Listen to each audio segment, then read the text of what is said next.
Advisory Board Scientific Academy Masjid Pembangkang Cipinang untuk sebelumnya akan dibentuk Cipinang Pertama Sri Purwong Bahula Singh Presiden Purwong Santun Wangsi Presiden.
Mayam punamapu ahan mamaktada ahan khurumjari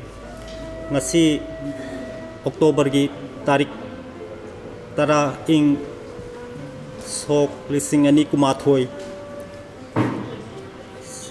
saita yokot kangluk tenthagi nipuni thoi suba kumon thoram masigi hariba thoram masida lengbirak mana ase lobi nana bagi damak lengbirak bagi damak sayoka gi maikai degi hakna ikai khumna jabak loinana taram na okseri loinan ngasigi saitiyo katkang tentha sayoka tentha gi nipugani thoi suba sahi gi mapuk thorom masida ngasigi dais talingsin piriba toidong ikai khumna jaraba ngasigi athoi mitung nen Rongaitem Kiran Kumar Convener Manipur Language Advisory Board Saite Academy Ojabu ikai kumna butcha bhalona iko nona kurumjari Thoromapu Kartik Maiba President Sayuka ikoi kwai puna bakna ikai kumna jari goja ko nona kurumjari loina na khanaba mitung lengi Pam Langgaleng Sen Biriba Oja Tongbram Babulal Singh Presiden Koridor Sandong Wangzing Ikai Kumna Butcha Bagalona Kumona Kurumjari Luna na Nasigi Thomas Hardy Saitan Singh Mana Pangbigadoriba Manggaleng Sen Biriba Koidong Ikai Kumna Jariba Nauren Chandramani Singh Muzabusu Kai Kumuchari Tuinana Mangdaling Simpiriba Athapa Thapa Lam Kayadagi Lakpiriba Tuini Kai Kumuzariba Sangai Singh Amadi Lamdam Sigi Maibul Paipunamak Ahalaman Subsin Jaraga Kai Kunabucha Bagavarana Iko Monakurum Jari Sayuka Tentasi Lising Masamapan Umudra Mapan 1979 Da Ikogi Tenthagia Iba Halaman Karana Dopirambani Asum Hai Basahi Dari Patak Jaraga Koi Nasi Nimpugani Thoi Suba Mapuk Thoramadu Multiplex Tenthada Pangtuk Sare Sayokagi Sahi Sigi Samlappa Todong Namiyamda Pangtuk Saningai Karisula Jadi Tentha Kujungda Puksaba Waibana Saitagi Thoram Sukayana Sahi Sida Pangtuk Kiba Wainaloinana Sulaita Bagavarana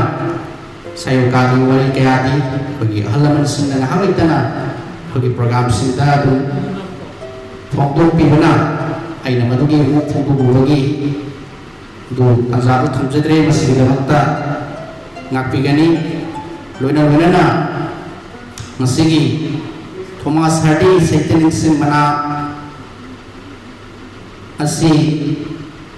English ki novelist Amarwaina Makundang po yang Sijaba Adumba Ay Basibu Tungin Jaba Amawina Amadi Mangong Mahapong Sijaba Amawina Sanay Raba Tentha Ki Panangkem Rajendra Mazasina Sayoka Tenthada Pungang Kurung Sijaba Lamdam Sigi Ayba Ay Bisingda Pinana Bagitamat Pungganggi Maranda Iba Lairi Kaksing Amasung Masigi Puram Paranaki Ayba Waza Naurin Sandramanita Pinana Bagitamakta Angkatsamani Lairi Ani Ijat Guru Amadi Tenthagi Wari Om Subasaru Waza Kartik Razin Aina Punsinba Tenthagi Adundaba Yamna Kanaraba History Ama Urugadaba Upunamakilan Urugadaba Lairi Amani Aduga Ijat Guru Laikidraba Nasigi Sayuka Asibu Hokdungna Babalabada Sobat Hodang Lohiramba Waza Marang Themi Nawi Singhana Ibiramba Mahang Hingeda Ibiramba Lairani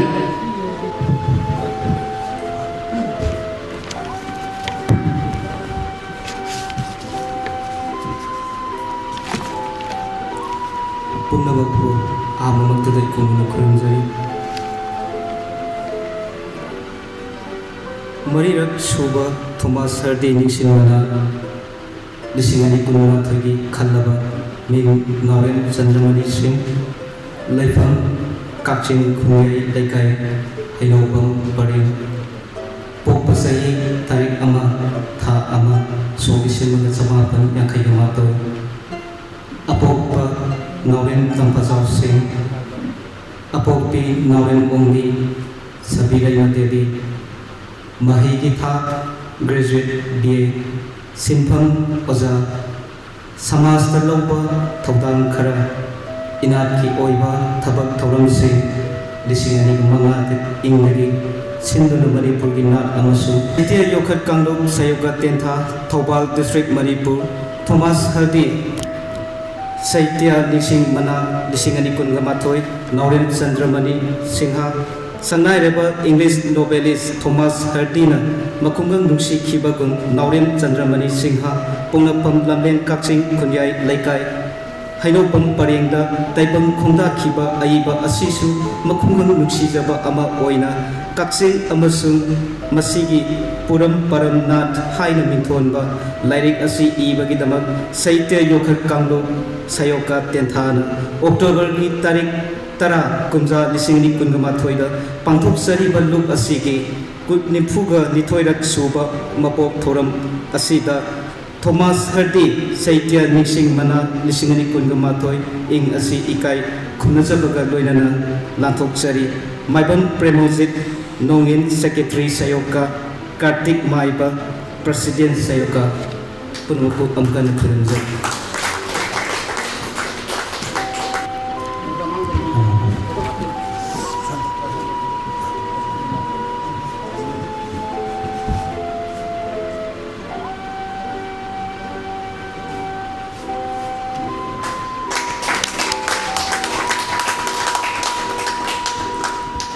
लोइना हाय साहित्य योखत कानु सायोका तेंथागी निफुतो सुवा मबुकुमों धर्मसिगा मई लेना मना पीवा अमदी अलिफोंगा धर्मसिगी मयन कामंगा लिसंगेवा हमारे दिग्गज पुनः मको नियम तो न बिगड़े बसु हबी खेती लेकर न ताजे बल्लंधे यहाँ लाने का किलो खंडारम बंदी असमाना मल्ल सुबह थवान देती ना शान कोई न खुंडा घरे चलिए अमी मतलब ता खुंडा घरे मध्य यहाँ ना रिफ्रेश होने ना लगी कि ऐन हजम बनते लारी के रिफ्रेश होने ना पंजाबनी मथंग मल्ल सुबह खुनु खुंडा रिवर्से कहीं केरीजिंग है ना चिन्ह में ले कहीं न खुंडा लेंगे ना हाइन खुंडा हान खुंडा रमी निको परी वो पांग है हाइन खुंजांगी खादी आहान इंथों तो लुगिंग तो ये luang sila de kaya bani unon usira ba magi puwari lele lagi de phobi gani asmai to dan indok pai ama pang hi batung dan iyo li bani indok je le phon ko ni aduna puya de kari hai hayeng ki sing khondan la lum thin hai khondan la lum thin hai khondan phut che neng kat piriba mingnoina angkachar bedoja babulan president Koriro Santoklu Wangsi Pumpi Gani Layak si Pumpi ni Boja ko Namun hanggat siya rin Wala sa duko kasi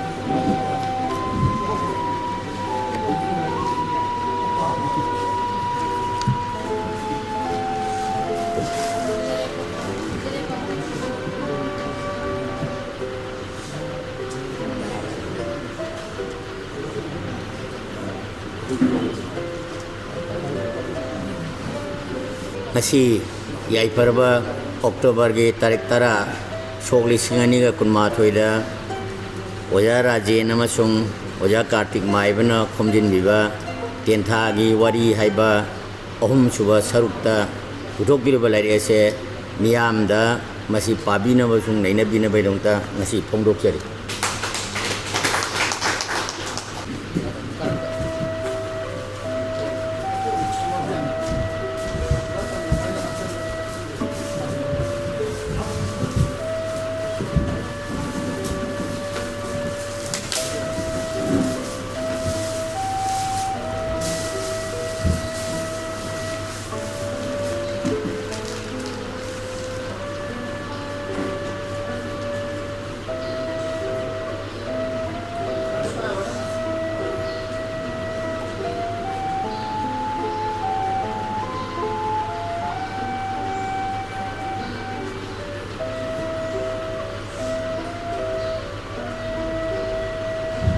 Sayoka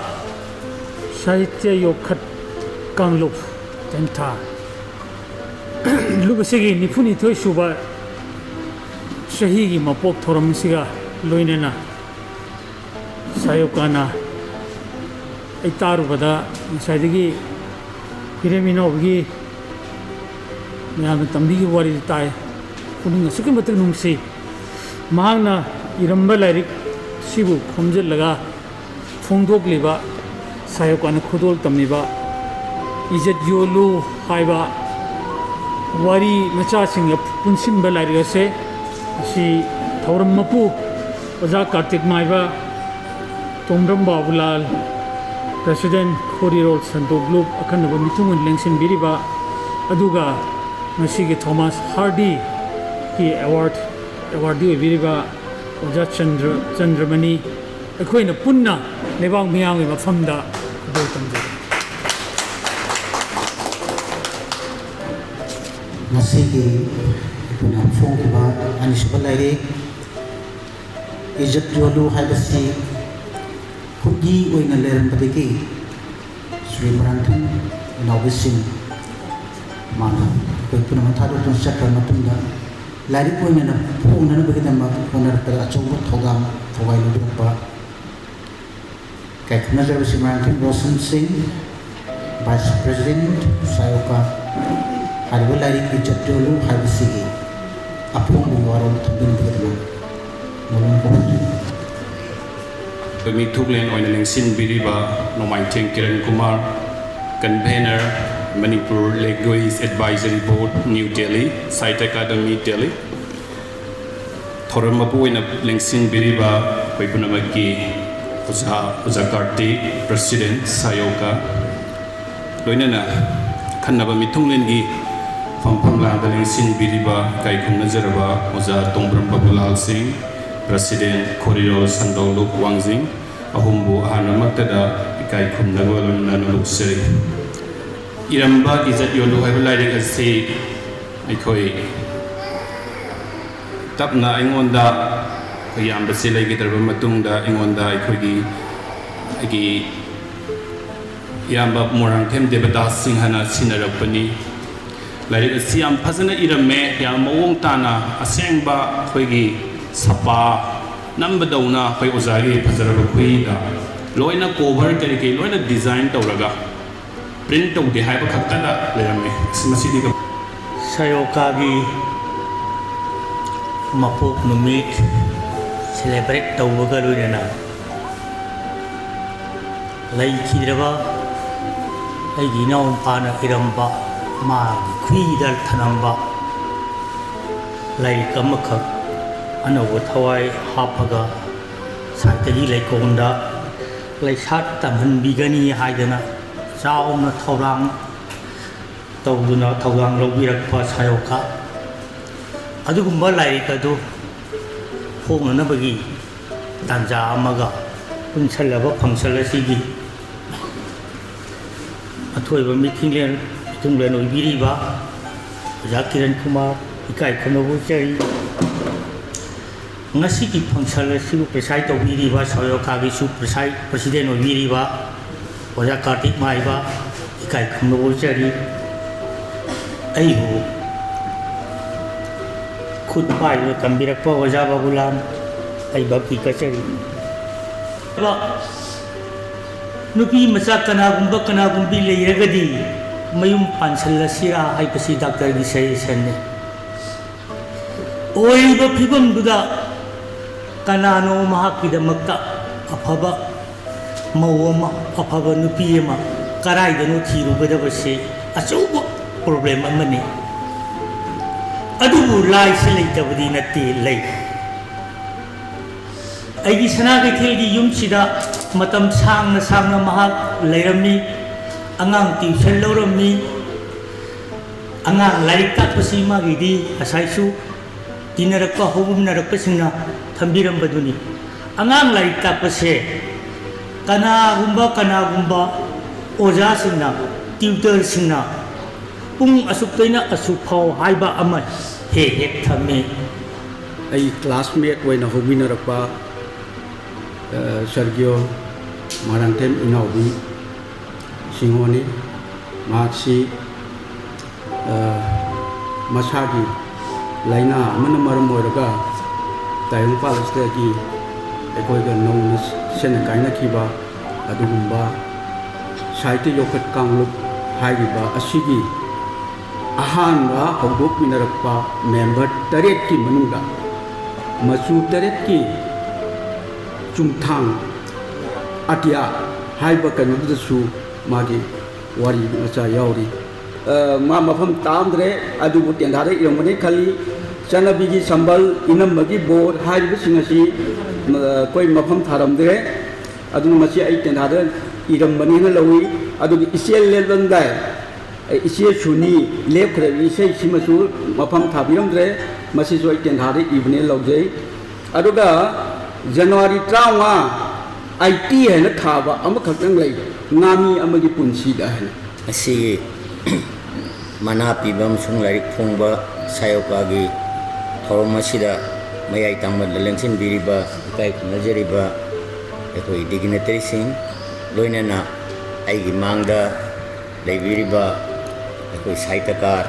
अमसुंग एकोई लमदमसिगी मरुइबा मियोइसिंग पुनमकि मफमदा हानोक्तदा खुरुमजरी ngasiगी yamena single maba function asida ekoi yamena phajarba mana ma Thomas Hardy gi ekoi wajarajen na phaubi ba aduga masi phaubi rakodagi ekoi saitakar ge mafam da su phauningai waraba khungang yokhatpagi saitagi wafam jing ase hijiki matam da yamena maru warapa ekoi egi now Roshan aduga ain ning khamjadaba mandaling singbi pun mupoye kai khon ruchari no luchari masigi thormapu inaling sinbiriba uja kartik maiba president sayoka akhanna mithung inaling sinbiriba uja tomram babulal singh president khorirol sanduglu wangjing madi masigi awardee Zan Naurem Chandramani Singh ay hainingay leitana kari haigani sinside makugi mafam daina thamjagadaba noruk waisi lejadre amukhan sumunai khurunjari ngasi si yam nungaiba nimini ay haijage maramdi sayoka gi nifuni thoi shoba mapok kumoni the commemoration of the day of formation of Sayoka. Sigin Mitchileshida Queen Kari Towea Bage Kari Togadage Quick Kari Tokravage Ishane Isabu Sayokana Nasigi Nifuni Toyshuba Mabokumon Seda Sayokana Sayoka Masabu Kanjanabagi adumba mikop amani hadana thamjani loin silonbu pamjaba na kyabu ning thobat pina la leba saithe khot kamlu te tha ke ji president di thokuri ba misigi thor masiki se thor ma pu ni lekat ba dodo ne kai khunna jata ba katik mai ba president so space di na de commission ji Baga lising ani kun matwa saite okhat kanglok sayoka gi nipu ni thoi chuba sahi gi mapok thoram mana lan thokpa amsung dai khongba sida ayai tangban lengsin biriba athui ba mithungoina lengsin biriba Mamai Them Kiran Kumar convener Manipuri Language Advisory Board Sahitya Academy adugolana akhanaba mithungana lengsin biriba oja Tongbram Babulan Singh President Khorilon Chandoluk Wangding aduga aikoi ngasi manalan thokpagi thoramasida mana lobiriba Naurem Chandramani Singh adugolana mangda lengsin biriba punmapu aina ahanba maktada kai khumba utcheri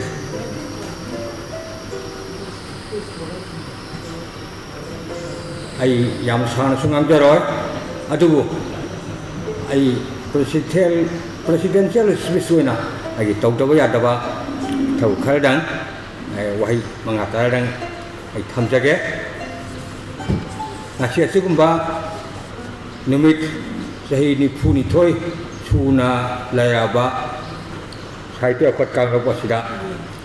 ngasi phongiba itat jolo haiduna lairik ama iraiba marang theminawi ningsing lubada ogi mittigi pitare mahak aikhoi soklisamaga tamapan umbuda nipanda aikhoina wangjingda semkhiba lingkhatkiba manipuri साहित्य प्रचारक सभा लिंखत्व मतमदा अखोई तेंथारमदगी अखोई तरियत चतपद यावबा आई हेमंता इबोसना प्रियवता अदुगा इनावबी गोपेंद्र सुमाइना अखोई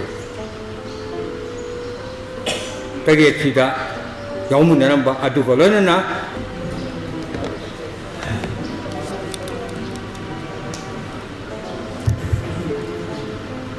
ꯑꯍꯥꯟꯕꯃꯛꯇꯗ ꯂꯝꯗꯝ ꯑꯁꯤꯕꯨ ꯀꯣꯟꯕꯤꯔꯤꯕ ꯂꯥꯏꯅꯤꯡꯊꯧ ꯂꯩꯔꯦꯝꯕ ꯑꯅꯤꯃꯛꯄꯨ ꯏꯀꯥꯟꯗ ꯊꯥꯒꯣꯟꯖꯕꯒ ꯂꯣꯏꯅꯅ ꯉꯁꯤ ꯊꯧꯔꯝ ꯑꯍꯨꯝ ꯇꯨꯅ ꯄꯥꯡꯊꯣꯛꯆꯔꯤꯕ ꯁꯥꯌꯣꯛꯀꯥꯒꯤ ꯊꯧꯔꯝ ꯑꯁꯤꯒꯤ ꯃꯌꯥꯏꯒꯤ ꯐꯝꯐꯝ ꯂꯥꯡꯗ ꯂꯦꯡꯁꯤꯟꯕꯤꯔꯤꯕꯁꯤꯡ ꯊꯣꯏꯗꯣꯛ ꯍꯦꯟꯗꯣꯛꯅ ꯑꯩꯈꯣꯏꯅ ꯉꯁꯤꯒꯤ ꯊꯧꯔꯝ ꯑꯁꯤ ꯄꯥꯡꯊꯣꯛꯆꯅꯕꯒꯤ चेबाव चेरुबदा हराउना याबिरक्तना मतम चाना लेंबिरक्पग लोइनना थोरम असी हेन मसक थोन बिरिबा मिंगोइना हंगचरबदा असिगी थोरम असिगिसु मिथुंगलेल ओइना लेंसिन बिरिबा Nongmaithem Kiran Kumar convener Manipuri language advisory board Sahitya Akademi नंगसी लिंबिरक्तना Manipur में भारत की पृथ्वी की असिगुंबा खोरी रोल की लोइना सिलोई की लमदा अकन बाई नोट अमा पीबीरिबा नंगसी ngasi maksu maroi wafang kaya ama पुदिन की लमदा थंबिरमदना थदो हेंदोपा साहित्य की थौरम अमा ओइहनबिबा सिगदमक्ता सिंजलांगेरिबा साहित्य योखत कांगलोप सायोक्का तेंथागी माइकैदगी अमद ऐसागी माइकैदगी हाइनिंगाई लेतना हराउजबा नुंगाइजबगा लोइनना थामोइ सेंगा थागतचरी